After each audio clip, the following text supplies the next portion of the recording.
So, step one, has your child been enrolled in public school?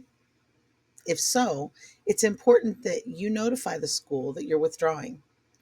The school has the responsibility to investigate suspected cases of truancy, so you're going to want to let them know that you are now responsible for your child. We have an example of the letter that you need linked on our website at MissouriHomeschool.org. Now, again, if you've never enrolled in public school or if you're new and moving into the state of Missouri, this section doesn't apply to you. Missouri is a no notification state. So if you've never put your kids in the system, you do not need to contact the school district in any way. You may just begin homeschooling. Notification is only required for those kids who've been in Missouri public schools.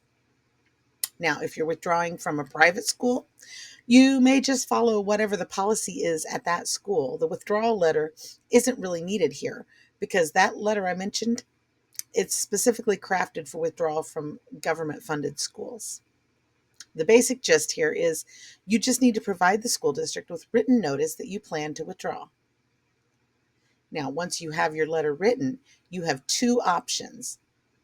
Option A, and the easiest one, is to send that letter to either the superintendent of the school district or to the principal of the school your child has attended. If you want to send it by mail, I suggest sending a self-addressed stamped envelope with two copies, one for their records and one that you're requesting they return to you.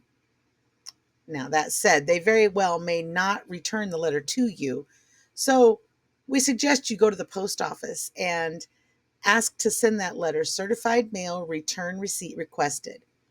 That method will require a signature from someone at the school who receives the letter. So at least you now have proof the letter was in fact received. Be sure you keep a copy of the letter for your own records as well, just in case. I want to add here, I don't recommend that you send your notification via email because it is a little more difficult to prove that someone actually received the email. So we really are looking to have something that you can put in your file as proof that you did notify the school. Now, alternatively, if you have reasons you need to go up to the school anyway, like to return their Chromebooks or pick up your child's belongings, you can choose option B, which is to hand deliver the original letter to the school and bring your copy along and have the person who receives the letter sign and date it as proof of receipt.